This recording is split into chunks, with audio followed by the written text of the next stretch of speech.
मगाशी ज्या पद्धतीने सांगितलं 31 मे 1725 ला सीना नदीच्या काठावरती असलेल्या जामखेड तालुक्यातल्या चौंडीला अहिल्यादेवी होळकरांचा मानकोजी शिंदे आणि सुशीला देवींच्या पोटी त्या ठिकाणी जन्म झाला। मल्हारराव होळकर माळव्यातून पुण्याच्या दिशेने शनिवार वाड्याच्या दिशेने निघालेले। शनिवार वाड्याच्या दिशेने मल्हारराव होळकर जात असताना अहिल्यानगर जिल्ह्यातल्या त्या चौंडीला सीना नदीच्या तीरावर छावणी पडली। छावणी जर पडली तर गावातली लोक घराचं दार सुद्धा उघडत नसायची, एवढी दहशत तिथल्या सैन्याची त्यावेळी प्रत्येक छावणी गावात पडल्याच्या नंतर असायची। आणि पाहिलं मल्हारराव सीनेच्या नदीच्या तीरावरती बसलेले एक चिमुकली मानकोजी शिंदेच्या पोटी जन्माला आलेली अहिल्या नावाची लहान वयातली कन्या निघाली आहे त्या छावणीच्या दिशेने असलेल्या त्या सीना नदीच्या तीरावरती असलेल्या एका महादेवाच्या रावळामध्ये। अंधार आहे, तिचा रोजचा राबता आहे, रोजचा नियम आहे, त्या अहिल्या नावाच्या कन्येचा रोजचा नियम आहे त्या महादेवाच्या शंकराच्या रावळात जायचं, शंकराच्या पिंडीसमोर एक उजेडाचा दिवा लावायचा, बाहेर यायचं, त्या नदीच्या तीरावरती बसून वाळूत महादेवाची पिंड बनवायची। मल्हाररावांना माहित आहे एकही माणूस इथं येऊ शकत नाही, ही चिमुकली पोर या दिशेनं काय यायला निघाली आहे। बघता बघता अहिल्यादेवी होळकर त्या महादेवाच्या अंधारल्या मंदिरात प्रवेश करत्या झाल्या। सगळा अंधार आहे, मल्हारराव पाहतायत अहिल्यादेवीनं कुणालाही न जुमानता त्या छावणीतल्या सैन्याला न घाबरता त्या महादेवाच्या पिंडीसमोर उजेडाचा दिवा लावला। अंधाराला गाडणारा प्रकाशाचा दिवा त्या अहिल्यादेवीने लावला। अहिल्यादेवी त्या नदीच्या तीरावरती गेल्या, त्या उजेडात महादेवाच्या मंदिरासमोर गाभाऱ्यासमोर अहिल्यादेवीने त्या नदीच्या तीरावरती वाळूत महादेवाची पिंड बनवली। एक अश्व एक घोडा त्या सैन्यातला छावणीतला उधळला। मल्हारराव होळकर पाहतायत अरे हा घोडा उधळलाय, या मुलीला चिरडून टाकेल, या मुलीनं बनवलेली महादेवाची पिंड चिरडून टाकेल। अहिल्यादेवी जराही घाबरत नाहीत, अहिल्यादेवीने स्वतःच्या हाताने आणि अंगाने ती पिंड झाकली, घोडा निघून गेला, नदीतलं पाणी पित बसला। मल्हारराव मात्र त्या ठिकाणी आवाज झाले आणि मल्हारराव होळकरांच्या मनात प्रश्न दाटला, अरे अंधाराला गाडणारी ही या वयातली कन्या, या देशात या मातीत रुतलेला हा यवनांचा अंधार या मातीतून मिटवल्याशिवाय राहणार नाही। आणि मल्हारराव होळकरांनी ठरवलं उद्या सकाळ उजाडताच सकाळचा चहा मानकोजी शिंद्यांच्या घरी घ्यायचा। गेले मल्हारराव होळकर मानकोजी शिंद्यांच्या घरी गेले।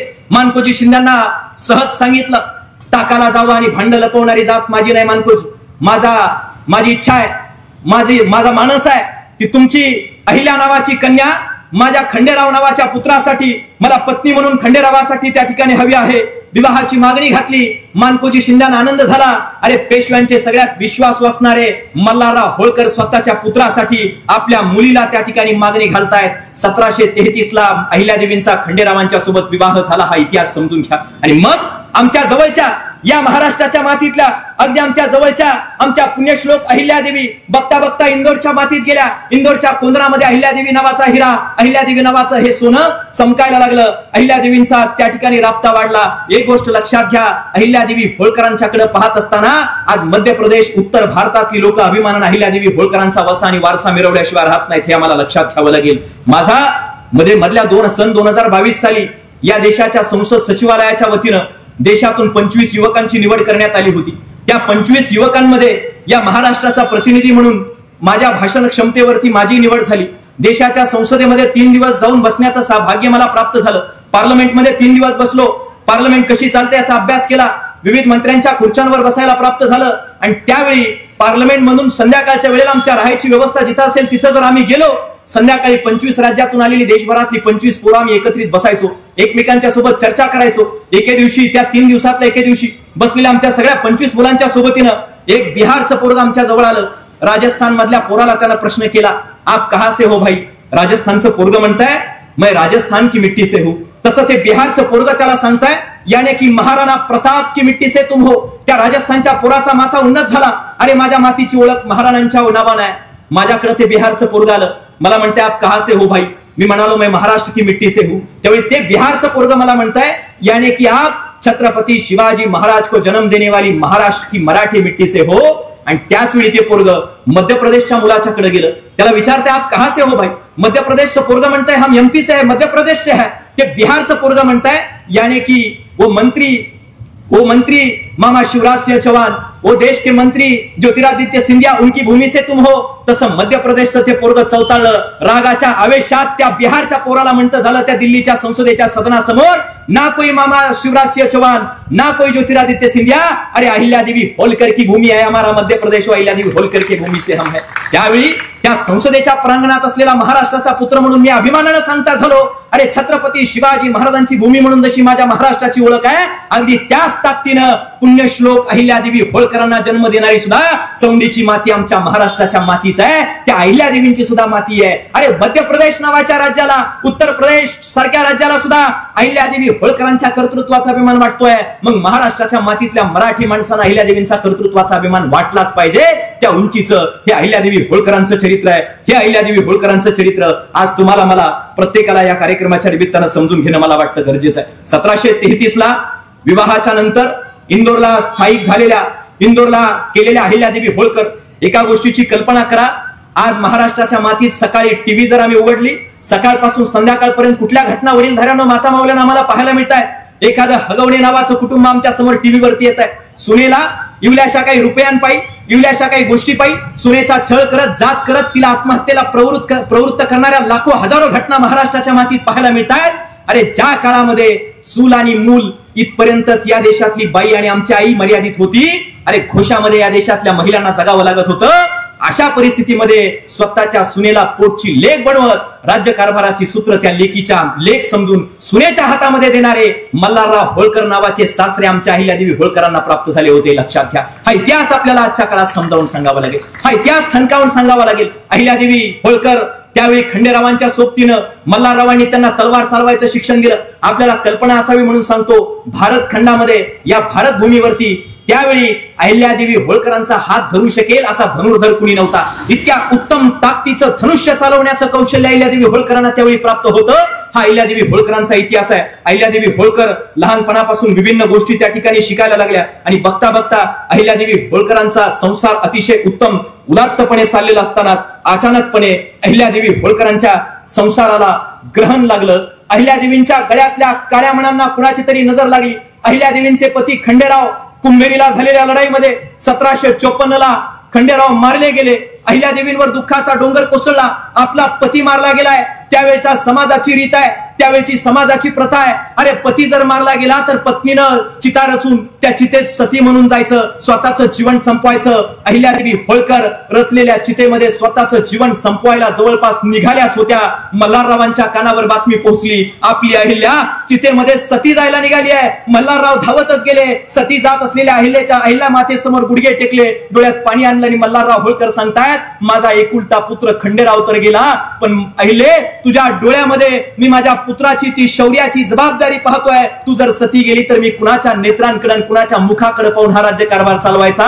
त्यावेळी सासरे असलेले मल्हारराव होळकर अहिल्या माता होळकरांना सती जाताना थांबवताना म्हणतायत की अहिल्या, तू पुत्री बनून, तू कन्या म्हणून राज्याच्या कारभाराची सूत्र हाती घेऊन राज्यकारभार हाकायचा. मी तुझा पिता बनून तुझ्या पाठीशी उभा राहिल्याशिवाय राहणार नाही. मल्हाररावांनी स्वतःच्या कमरेची तलवार अहिल्या मातेच्या हातात दिली, सतीपासून रोखलं. ज्यावेळी या देशामध्ये सती प्रथेच्या विरोधात कुणी जाऊ शकत नव्हतं, अशा परिस्थितीमध्ये सतीची चाल मातीत मोडून अहिल्यादेवी होळकरांनी सतीची प्रथा बंद करण्याचं सुद्धा एक मोठं पाऊल उचललंय आणि महत्वाचं कार्य केलंय. हे सुद्धा या निमित्तानं आपल्याला, या कार्यक्रमाच्या निमित्तानं प्रत्येकाला कळणं आणि समजावून घेणं, मला समजून घेणं मला वाटतं या ठिकाणी सगळ्यात जास्त गरजेचं आहे. एक दुःख येतंय ना येत आहे. अहिल्यादेवी होळकर त्यावेळी पुन्हा शिकतायत. त्यावेळी अहिल्यादेवींच्या ताब्यात खजिन्याची सगळी राज्यकारभाराची सूत्र आहेत. मल्हारराव होळकर आणि बाहेर लढायला जात आहेत आणि त्यावेळी डेक्कनला, पुण्यात डेक्कन कॉलेज आहे. डेक्कन कॉलेजमध्ये आजही तो पत्रव्यवहार आहे. बघा, सुनेला कसं वागवायचं असतं हे छाती ठणकावून आजच्या महाराष्ट्रातल्या प्रत्येक माणसानं पाहावं लागेल. सासू सुनेचा आदर्श जोडा आम्ही पाहतो, पण या महाराष्ट्राच्या आणि देशाच्या मातीमध्ये सून आणि सासऱ्याचा सर्वोत्तम जोडा जर कोण असेल तर माझे मल्हारराव आणि माझ्या अहिल्याबाई आहेत, हे लक्षात घ्यावं लागेल. हे आम्हाला समजून घ्यावं लागेल. ज्या मल्हारराव होळकरांना पेशव्यांनी विचारलं, मल्हारराव तुम्ही मोहिमेवरती असता, तुमचे पुत्र सुद्धा मोहिमेवर असतात, मग तुमचा माळवा नावाचा एवढा श्रीमंत आणि मोठा प्रांत आहे, त्याची जबाबदारी कुणाकडे असते, त्याची निगराणी कोण करताय, त्याच्यावर नजर कोण ठेवताय? मल्हारराव होळकरांनी लिहिलेलं पत्र आहे. डेक्कन कॉलेजला आजही ते उपलब्ध आहे. मल्हारराव होळकर असं म्हणतायत, माझी अहिल्यादेवी होळकर नावाची सून अतिशय लढाऊ आणि राज्यकारभार व्यवस्थित सांभाळतीये. तिच्या भरवशावर मी माळवा नावाचं प्रांत सोडून आम्ही लढायला जातोय. अरे सुनेच्या खांद्यावर राज्याच्या राज्यकारभाराची सूत्र देणारा असा आदर्श सासरा आजही या देशाच्या आणि जगाच्या इतिहासात आम्हाला पाहायला प्राप्त होत नाही. हा मल्हारराव होळकरांचा, हा अहिल्यादेवी होळकरांचा इतिहास आज इथल्या प्रत्येक माणसानं समजून घेणं मला वाटतं सगळ्यात जास्त गरजेचं आहे. एक इवलंसं संकट जर आमच्या समोर आलं, एक इवलंसं संकट आलं, आता इतकी बरीचशी पोरं 10वीला 12वीला उत्तीर्ण झाली, त्यांचा सन्मान आपण करतोय. पण एखाद्या विषयात कमी मार्क मिळाले, एखाद्या विषयात नापास झालं की आमची चिमुकली पोरं अहिल्यादेवी होळकरांच्या जयंतीला जय मल्हारचा नारा लावत मोठ्या गर्वानं झेंडा मिरवतायत, महापुरुषांच्या जयंत्यांना मोठ्या गर्वानं झेंडे मिरवतायत. पण इवल्याशा संकटासमोर नांग्या टाकत स्वतःच्या हातात विषाचा प्याला घेऊन त्या ठिकाणी आत्महत्येला प्रवृत्त होणारी तरुण पिढी समाजामध्ये पाहायला मिळतेय. आणि आज त्याच मातीतल्या प्रत्येक माणसाला समजून घेणं गरजेचं आहे. अरे स्वतःचे पती गेलेत, मल्हारराव होळकरांचं सुद्धा कालांतरानं निधन झालंय, स्वतःचा पुत्र सुद्धा मालोजीराव याचं सुद्धा निधन झालंय, स्वतःचा नातू सुद्धा त्या ठिकाणी निधन झालाय, स्वतःचा जावई सुद्धा त्या ठिकाणी त्यांचं निधन झालंय, स्वतःची एकुलती एक कन्या तिला सुद्धा चितेमध्ये सती जावं लागलंय. एवढी एकामागून एक अनेक संकट येऊन सुद्धा संकटाच्या छाताडावरती पाय देऊन उभं कसं राहायचं असतं हे पुण्यश्लोक अहिल्यादेवी होळकरांच्याकडे पाहिल्यानंतर आमच्या लक्षात आल्या वाचून राहत नाही. हे आम्हाला समजून घेणं मला वाटतं सगळ्यात जास्त गरजेचं आहे. जवळपास अहिल्यादेवीने 1767 डिसेंबर मध्ये माळव्याच्या राज्यकारभाराची सूत्र उत्तराधिकारी म्हणून हातात घेतली. तुकोजीराव होळकर मल्हाररावांचे मानसपुत्र, त्या दत्तक पुत्र, त्यावेळी त्या राज्याचे सरसे सेनापती झाले आणि अहिल्यादेवींच्या हाती त्या राज्यकारभाराची महत्वाची सूत्र आली आहेत. अहिल्यादेवींनी पुढे 30 वर्ष जवळपास राज्यकारभार हाकल्याचं अनेक इतिहासकारांचं मत आहे. त्या 30 वर्षाचा उल्लेख करताना ब्रिटिश पार्लमेंटनं सुद्धा उल्लेख केला आहे. 18व्या शतकामध्ये इतका उत्तम राज्यकारभार, रयतेला पोषक असणारा राज्यकारभार दुसऱ्या कुठल्याही राजाचा 18व्या शतकामध्ये आम्हाला पाहायला प्राप्त होत नाही. हे इंग्रजांना सुद्धा अहिल्यादेवी होळकरांच्या बाबतीत लिहून ठेवलंय. हे आम्हाला समजून घेणं गरजेचं आहे. अहिल्यादेवी होळकरांचं कार्य समजून घेत असताना एक गोष्ट लक्षात घ्या, आम्हाला फक्त शीतल शांत असलेली अहिल्यादेवींची मूर्ती, अहिल्यादेवींच्या मूर्तीच्या हातात असलेली ती शंकराची महादेवाची पिंड दिसते. पण सरांनी मगाशी जो उल्लेख करताना सांगितलं, घोड्यावरती बसलेली आमची अहिल्या माता, हातात तलवार घेऊन, पाठीवरती धनुष्यबाण घेऊन सुद्धा लढण्याचं सामर्थ्य असलेली, हत्तीच्या अंबारीमध्ये बसून सपासप बाणांचा मारा करून सुद्धा शत्रूची दानादान उडवणारी ती अहिल्या माता सुद्धा मला समजून घ्यावी लागेल. त्याच सोबतीनं उत्तम राज्यकारभार हाकण्यासाठीचा मुत्सद्दीपणा सुद्धा अहिल्यादेवी होळकरांच्या माध्यमातून तुम्हाला आणि मला समजून घेणं गरजेचं आहे. पण अहिल्यादेवी होळकरांनी हा 30 वर्षाचा राज्यकारभार हाकत असताना एक गोष्ट आवर्जून प्रत्येक जण लक्षात घ्या, अहिल्यादेवी होळकरांनी या राज्यकारभार हाकत असताना एक गोष्ट लक्षात ठेवली, एक वेळ आपल्यावरती चाल करून आलेल्या शत्रूचा पराभव नाही झाला तरी हरकत नाही, पण आपल्या रयतेच्या डोळ्यात पाणी येता कामा नये ही वृत्ती ठेवून अहिल्यादेवी होळकरांनी राज्यकारभार चालवलेला आहे. हे लक्षात घ्या. युद्धानं मोठं नुकसान होतं ही भूमिका अहिल्यादेवी होळकरांना माहित होती. हा सुद्धा इतिहास आपल्याला समजून घेणं सगळ्यात जास्त महत्वाचं आणि गरजेचं असल्याचं आपल्या लक्षात यायला लागतं. मानवतेला पोषक राज्यकारभार अहिल्यादेवी होळकरांनी राबवलाय. त्यावेळी पानिपतचं युद्ध झालंय. अहिल्यादेवींचं कार्य काय आहे शेवटच्या काही महत्वाच्या वेळेमध्ये मी आपल्याला सांगणार आहे. गुणवंतांचा सन्मान सुद्धा आपल्याला करायचा याची कल्पना मला. एक गोष्ट लक्षात घ्या, पानिपताला युद्ध झालं, पानिपतात मराठ्यांचं पूर्ण पानिपत झालं, पद गेली आणि पानिपतात पद गेली. अहिल्यादेवींनी ओळखलं का नामुष्कीची वेळ आली, कारण प्यायला पाणी मिळालं नाही, सैन्याला खायला अन्न मिळालं नाही, अनेक विधवा त्या ठिकाणी राहिल्या, अनेक मुलं कामाविना वनवन भटकत राहिली. अहिल्यादेवी होळकरांनी त्या कारणास्तव जागोजागी त्या ठिकाणी पिण्यासाठीच्या पानपोया आणि अन्नछत्र उभा करण्याचं काम लोकांसाठी केलं. त्या विधवा झालेल्या सगळ्या महिलांना आवाज देऊन बोलून घेतलं, त्या महिलांना आपल्या माळवा नावाच्या प्रांतात आणलं. अहिल्यादेवी होळकरांनी त्यांना त्यांची गुजराण व्हावी यासाठी त्या सगळ्या विधवा महिलांना जमिनीचे पट्टे देण्याचं काम केलं. त्यांच्या मुलांना सैन्यात घेता येईल तिथं सैन्यात घेतलं आणि त्या मुलांचे विवाह होत नव्हते.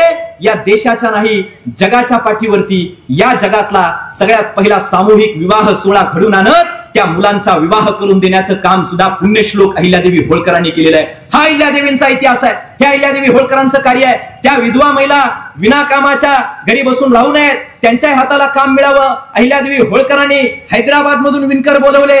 त्या विणकरांच्या करवी महेश्वरला, जिथं स्वतःचं राज्य अहिल्यादेवींनी स्थापन केलं, इंदोरच्या शेजारी महेश्वरला, त्या महेश्वर मध्ये अहिल्यादेवी होळकरांनी त्या विणकरांच्या करवी त्या विधवा महिलांना विणायचं काम शिकवलं आणि त्या विधवा महिलांच्या करवी साड्या बनवून घेतल्या. आज जगाच्या पाठीवरती प्रसिद्ध असलेली माहेश्वर नावाची साडी माझ्या माहेश्वरीच्या मातीमध्ये पुण्यश्लोक अहिल्यादेवी होळकरांनी या विधवा महिलांच्या उन्नतीसाठी निर्माण केली आहे. हा अहिल्यादेवी होळकरांचा समाजाच्या हिताचा इतिहास आपल्याला समजून घेणं, लक्षात घेणं मला वाटतं सगळ्यात जास्त गरजेचं आहे. आज आम्ही जात असताना पाहतो, आता अनेक ठिकाणी सरकारनं रस्ते बनवत असताना मोठमोठाली झाडं वटवृक्ष तोडले. हजारो वर्षांपूर्वीची, शेकडो वर्षांपूर्वीची ही झाडं आहेत. जिथं जिथं आपल्याला ही वटवृक्ष दिसायची, ही वटवृक्ष दिसली की समजून जायचं हा रस्ता नव्हता, या रस्त्याचा शोध लावत हा रस्ता पुण्यश्लोक अहिल्यादेवी होळकरांनी बांधलेला आहे. हे रस्ते अहिल्यादेवी होळकरांनी बांधण्याचं काम केलं. महिलांना पाणी भरायचं काम करावं लागायचं, नदीवर धुणं धुवायला जावं लागायचं, नदीत पडून कित्येक महिला कायम मृत्युमुखी पडायच्या, विहिरीला काठ नसायचे, विहिरीत पडून महिलांचं निधन व्हायचं. या देशात पहिल्यांदा विहिरीला काठ अहिल्यादेवींनी बांधले. देशाच्या पाठीवर जिथं जिथं घाटं दिसतील ती महत्वाची तीर्थस्थळांवरची, नद्यांवरची घाटं माझ्या अहिल्यादेवींनी या देशाच्या मातीत बांधण्याचं काम केलंय. अशा असंख्य उन्नत स्वरूपाचं काम अहिल्यादेवी होळकरांनी केल्याचं पाहायला मिळतं.